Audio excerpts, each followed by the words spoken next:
बिस्मिल्लाहिर्रहमानिर्रहीम रब्बे यस्सिर वला तुअस्सिर व तम्मिम बिल खैर। अस्सलाम वालेकुम students, today we are going to start our new chapter, the chapter number 5, water. Students, first of all I would like to remove your confusion. Dad, don't be confused about the number of chapters or symmetry of the chapters. In fact, in ICRA schooling system, we have our own sequence of the chapter. आपने इस बात से confuse बिल्कुल नहीं होना है कि पहले चैप्टर पहले क्यों नहीं कराया गया, दूसरा क्यों नहीं कराया गया, तीसरा क्यों नहीं कराया गया. इनफैक्ट इकरा में फर्स्ट टर्म में, सेकंड टर्म में we decide that what will be the sequence of the chapters. First term में आपको जितने भी चैप्टर करवाए जाएंगे, 4-5 जितने भी चैप्टर आप करेंगे, the number of chapter and sequence of the chapter it is decided already. आपने कंफ्यूज नहीं होना कि मैंने शायद गलत सिलेक्शन कर लिया है. आपको ये नहीं लगना चाहिए कि आपने शायद गलत पढ़ लिया है. जो चैप्टर शुरू करवाए जा रहे हैं उनको आप मार्क करते जाएंगे कि सपोज हमने सबसे पहले कौन सा चैप्टर किया, फिर ये चैप्टर नंबर 8 किया, अब चैप्टर नंबर हम 5 पे आ गए हैं. ओके, तो अब जो हमने चैप्टर करना है वो है चैप्टर नंबर 5 वाटर, जो आपके पेज नंबर 46 पे है टेक्स्ट बुक के. ओके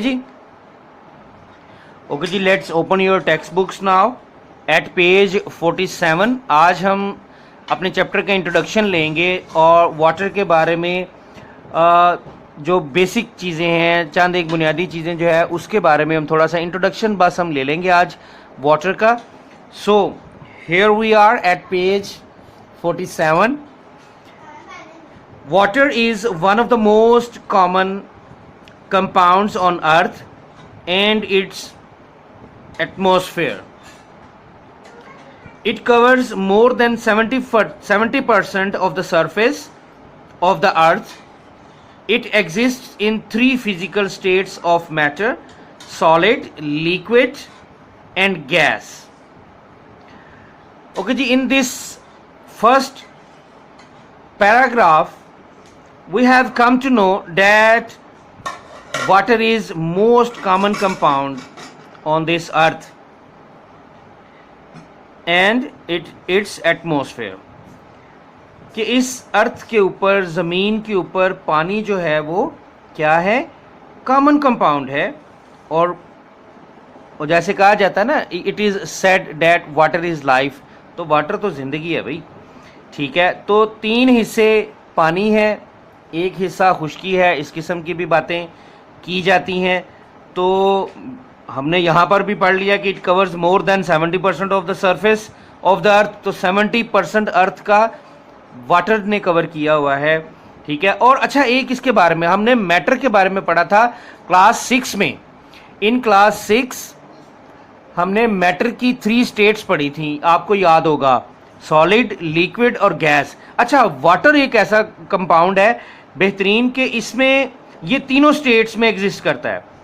सॉलिड में अगर देखें तो आइस इसकी एग्जांपल है. हम बर्फ़ आपने देखा ही है, पानी को जमा लेते हैं तो बर्फ़ और सॉलिड कंडीशन में. लिक्विड की बात करें तो लिक्विड में तो बहुत जगह पाया जाता है जी. और उसके बाद गैस की बात करें तो वाटर वेपर्स और स्टीम. अगर हम पानी को क्या करें, गर्म करने के लिए किसी वैसल में डाल के स्टोव के ऊपर रख दें तो थोड़ी देर के बाद हमें स्टीम जो है वो नज़र आएगी. तो व्हाट इज़ दैट बेसिकली, तो वो क्या है, वो उसकी गैशियस फॉर्म है.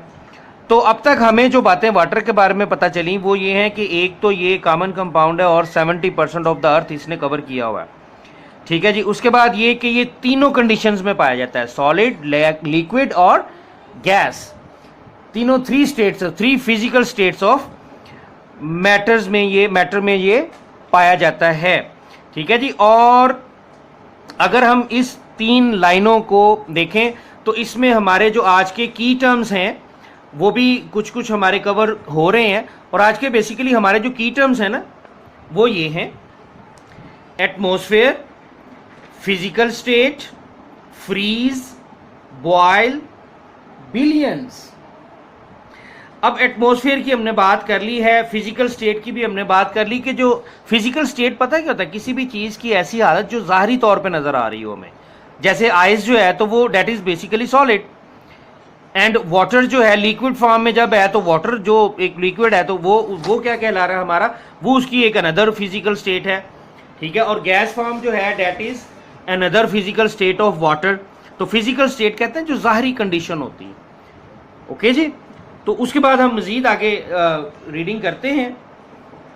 वाटर फ्रीजेज, अब फ्रीज करने का मतलब क्या होता है जी, जो हमारा नेक्स्ट की टर्म भी है कि फ्रीज करना क्या होता है। फ्रीज होता है जम जाना, यानी वाटर जम किस पॉइंट पे जाता है, तो water freezes at 0 degree centigrade and boils. Boil क्या होता है, बॉयल ये होता है, आपने देखा होगा स्पेशली इन फीमेल स्टूडेंट्स जो अपनी मदर्स के साथ थोड़ा बहुत किचन में काम करती हैं, तो वैसे बॉयज़ भी अगर ममा के साथ काम करवाएं तो हर्ज वाली बात नहीं है, बल्कि ममा खुश होंगी और करना भी चाहिए काम, ओके। तो let's come to our lesson.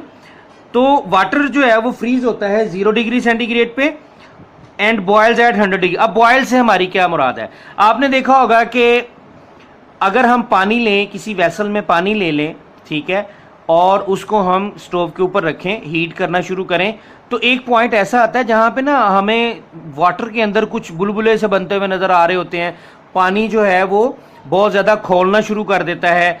तो वो टेम्परेचर का वो वाला जो पॉइंट है ना, तो वो जो पानी जो कर रहा होता है ना उस वक्त, जो एक्टिविटी पानी में चल रही होती है, that is called basically as boiling. तो वो पानी हम कहते हैं जी बॉयल हो रहा है, पानी बॉइलिंग शुरू होगी पानी की, तो पानी बॉयल हो गया। तो उसका जो बॉइलिंग पॉइंट है उस पर अब हम बात करेंगे कि बॉइलिंग पॉइंट क्या है, 100 डिग्री सेंटीग्रेड जब टेम्परेचर हो जाता है ना, तो फिर पानी जो है वो बॉयल होना शुरू हो जाता है। इसी तरह 0 पे फ्रीज हो जाता है, यानी आइस की फॉर्म जो है ना वो इख्तियार कर जाता है।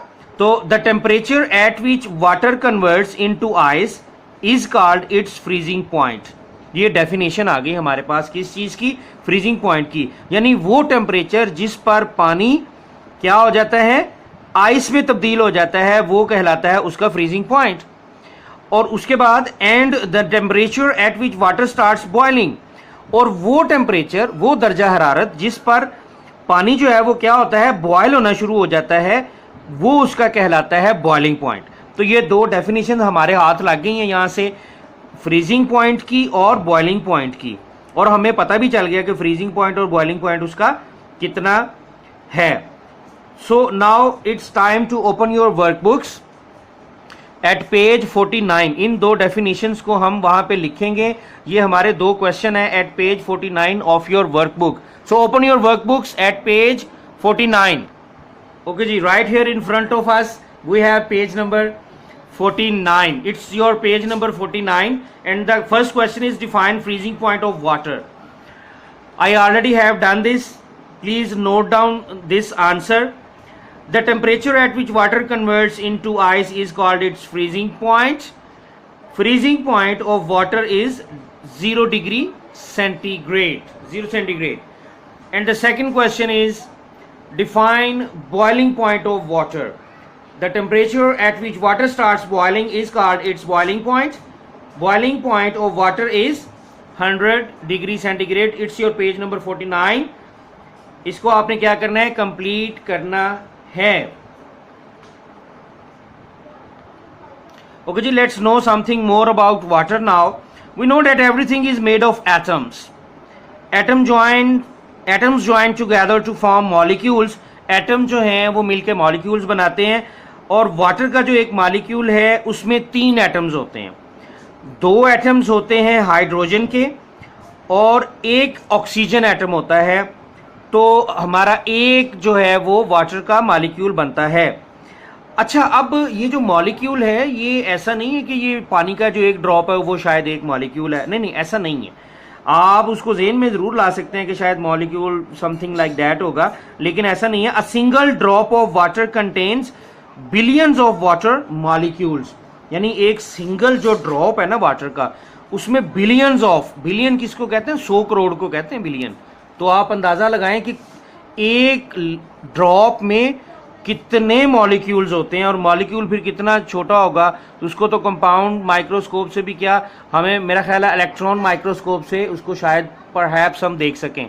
ओके जी, तो this was some informative topic about water. एक बेसिक इंफॉर्मेशन थी जो हमने वाटर के बारे में गेन की। तो आज अब हम बात कर लें डायरी के बारे में कि what will be the diary of today. तो ज़्यादा काम हम नहीं करेंगे, हमने करना क्या है, आज हमारा काम क्या है, this page number 49 in which we have written 2 questions, freezing points and boiling point. तो learn and write page number 49, ये आज आपकी डायरी है, ये आज आपका होमवर्क है। I am repeating again, learn and write page number 49 of your workbook is your homework. ये आपने करना है, आज की आपकी डायरी ये है। Thank you so much. अस्सलामु अलैकुम।